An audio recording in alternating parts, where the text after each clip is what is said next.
kulanti wacan oo wanaagsan saaxiibayaasha qiimaha badan ku soo dhawaada Wajawa Media halkaad ka helaysaan warar sugan xogo sax ah iyo falanqeyn qiimo badan anigu waxaan ahay Cabdiraxmaan Wajawa waxaan idin soo gudbinayaa maanta qodobadii ugu door corona warkeena caalamka iyo dalka qodobada aad ku maqli doontaan waxaa ka mid ah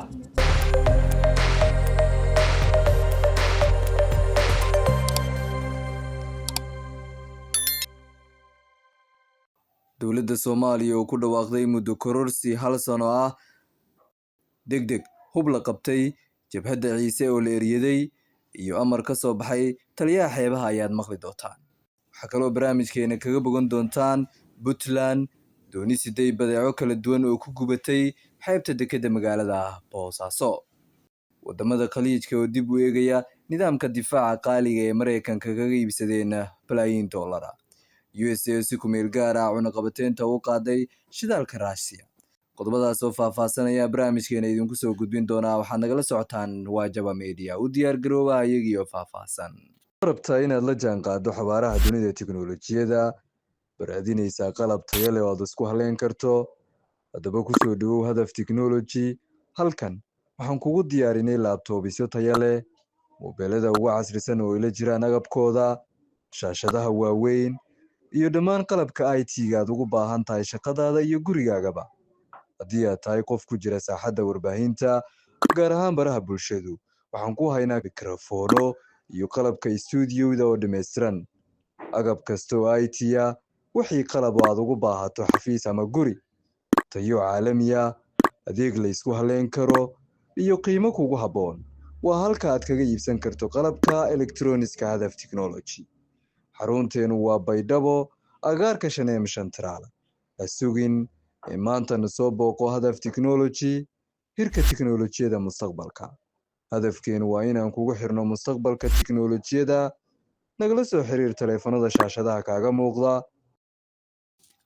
waxaanu ku bilaabaynaa maanta wararkeena dowladda Soomaaliya oo ku dhawaaqday muddo kororsi hal sano ah dowladda Soomaaliya ayaa ku dhawaaqday muddo kororsi hal sano ah taasi oo siinayso dastuurka cusub ee Arbacadii la meelmariyay in muddo xileedka hay'adaha dowladdu yahay 5 sano sida uu sheegay gudoomiyaha baarlamaanka Aadan Madoobe baarlamaanku wuxuu shaqeyn doonaa inta dastuurka uu tilmaamay dastuurkana waa kan hadda la ansixiyay inta uu tilmaamay uu baarlamaanka joogi doonaa kii ku meel gaarka ma aha dastuurka rasmiga inta uu tilmaamay ayuu baarlamaankan shaqeyn doonaa iyo hay'adaha dastuuriga ayuu yiri xildhibaanada ka maqan fadhiyada baarlamaanka ayuu ugu baaqay inay soo xaadiraan kulamada golaha si loo sii wado shaqooyinka muddada sanadka ay haatan uu sheegay Aadan Madoobe inuu u ogolaanayo dastuurka cusub ee 222 xildhibaan ayuu codeeyeen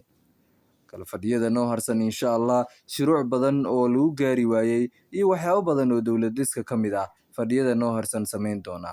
xogaa fursad ayaan siinaynaa xildhibaanada fasaxa waana u dheereynaynaa sida ay u soo cibaadeystaan una soo gudtaan waajibaadkooda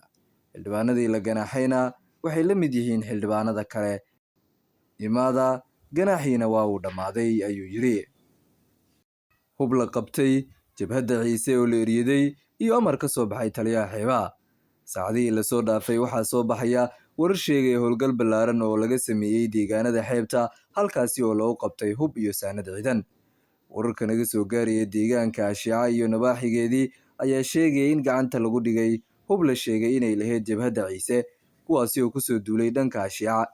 hubkan ayaa la rumaysan yahay in kooxdu u adeegsan rabtay falalka dhana amniga iyo xasiloonida gobolka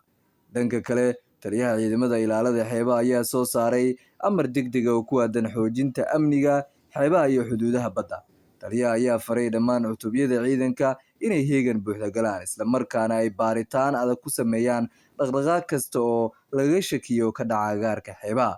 taliyaha ayaa qoraalkiisii ku yiri ma ogolaan doono in dalka la soo geliyo hub sharci darro oo lagu dhibaateynayo shacabka ciidanku waxay u taagan yihiin difaaca qaranka habeen iyo dhalaar xaaladda deegaanka Ashiica iyo xeebaha ayaa hadda mid degan balse ciidamada ayaa weli wada howlgaladii lagu sifeynayay haraadiga kooxaha hubkaasi watay wixii warar soo kordha Wajawa Media ayaad kala socon doontaan markan waxaynu fiirinaynaa dhanka iyo Puntland dooni siday badeeco kala duwan oo ku gubatay xeebta dekedda magaalada Boosaaso dekedda Boosaaso meel wax yar u jirta waxaa ku basbeeshay dooni shacabku ay u rarneed. Debdemis inta loo waayey ayaa dekedda laga jiiday si aysan doonyo kale u galaafsan. 12 sano ka hor ayaa Imaaraad lagu wareejiyey dekedda, iyadoo shacabka loo sheegay in dekedda horumarin lagu sameynayo lana ballaarinayo oo laga dhigayo deked maraakiibta waaweyn ka soo gudbi kara.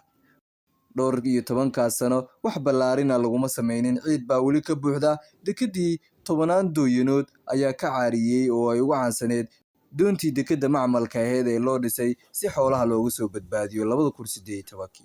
Doonyo badan ayaa ku gubatay oo tan iyo maanta debdemisku loo waayey oo ugu dambeysay. Dekeddaasi waxaa carabta ku wareejiyey Professor Cabdiweli Cali Gaas ilaa xilliga Dictor Gaas ilaa labada kale ee Saciid Deni. Dekeddaas sidaas baa xooluhu ugu basbeelayaan, wax laga qabtayna ma jirto. Shacabka Puntland laba qof oo wax iska weydiin karta ma jirto dekeddaasi iyo arrimaheedii. USA oo si ku meel gaar ah cunaqabateyn ugu qaaday shidaalka Russia. Dowladda Mareykanka ayaa si ku meel gaar ah u qaaday cunaqabateyntii saarneed shidaalka Ruushka, iyadoo ogolaatay in dalalka qaar ay sii wataan iibsiga saliidda Ruushka muddo bil ah. Tilaabadan ayaa la xiriirta xiisadda ka taagan Bariga Dhexe iyo khatarta ku saabsan marinka Hormuz, sida ay wariyeen warbaahinta Reuters iyo Al Jazeera. Marinkan ayaa ah marin ay maraan maraakiib badan oo qaada qayb weyn oo ka mid ah shidaalka caalamka. Wararka ayaa sheegaya in go'aankan uu gacan ka geysan karo dejinta suuqyada tamarta, isla markaana looga hortago koror degdeg ah oo ka yimaada qiimaha shidaalka haddii ay sii xumaato xaaladda gobolka. Cunaqabateyntan saarneed Ruushka oo ay dalalka reer galbeedka ku soo rogeen tan iyo 2022 kadib dagaalkii Ukraine ayaa muddo ku dhow 4 sano saameyn ku haysay bangiyada, saliidda, ganacsiga iyo warshadaha militariga ee dalkaasi. Inkastoo hadda la sheegay in qaar ka mid ah xayiraadaha shidaalkaasi si ku meel gaar ah loo fududeeyay si loo dejiyo suuqyada tamarta caalamka. Ugu dambeyntii, wadamada Khaliijka oo dib u eegaya nidaamka difaaca qaaliga ee Mareykanka kaga iibsadeen balaayiin dollar. Dalalka Khaliijka ee kala ah Sacuudi Carabiya, Imaaraad, Kuwait iyo Qatar ayaa bilaabay dib u eegis ku saabsan maalgashiga ay ku sameeyaan United States iyo dalalka reer galbeedka, iyagoo qiimeynaya khasaaraha ka soo gaaray hantidoodii amniga iyo difaaca. Warbixin uu daabacay Financial Times ayaa sheegtay in culayska dhaqaale ee ka dhashay dagaalka Iiraan uu ku qasbay dalalkan inay dib u eegaan halka ay lacagtoodii ku bixinayaan. Dalalka Khaliijka ayaa sanadihii u dambeeyey bixiyey lacag aad u badan oo ku baxday heshiisyada amniga iyo hubka Mareykanka. Sacuudi Carabiya ayaa keliya ku iibsatay hub Mareykanka oo ka badan 110 bilyan, halka United Arab Emirates-na iyaduna ku bixisay 10 bilyan oo dollar heshiisyada difaaca. Dhanka kale, Qatar waxay martigelisaa saldhigga cirka ee ah saldhigga ugu weyn ee Mareykanka ku leeyahay Bariga Dhexe, waxaana lagu maalgeliyey balaayiin dollar oo ay bixisay dowladda Qatar. Sidoo kale, Kuwait ayaa siisay Mareykanka saldhigyo militari oo lagu maalgeliyo balaayiin dollar. Warbixintu waxay sidoo kale tilmaamaysaa in dalalkan ay walaac ka muujiyeen in lacagtii faraha badneed ee lagu bixiyey hubka iyo nidaamyada difaaca aysan si buuxda u difaacin hantidoodii iyo saldhigyadoodii xilliyada weerarada gantaalka iyo diyaaradaha droniska. Arrintan ayaa sababtay in qaar ka mid ah dowladaha Khaliijku ay dib u qiimeeyaan waxtarka nidaamyada difaaca ay ka iibsadeen Mareykanka. Sidoo kale, khatarta ka taagan Strait of Hormuz iyo dagaalka gobolka ayaa ku qasbaya dowladaha Khaliijku inay mudnaanta siiyaan amniga, ayagoo kordhinaya kharashaadka difaaca halkii ay maalgashi waaweyn ku sameyn lahaayeen suuqyada reer galbeedka.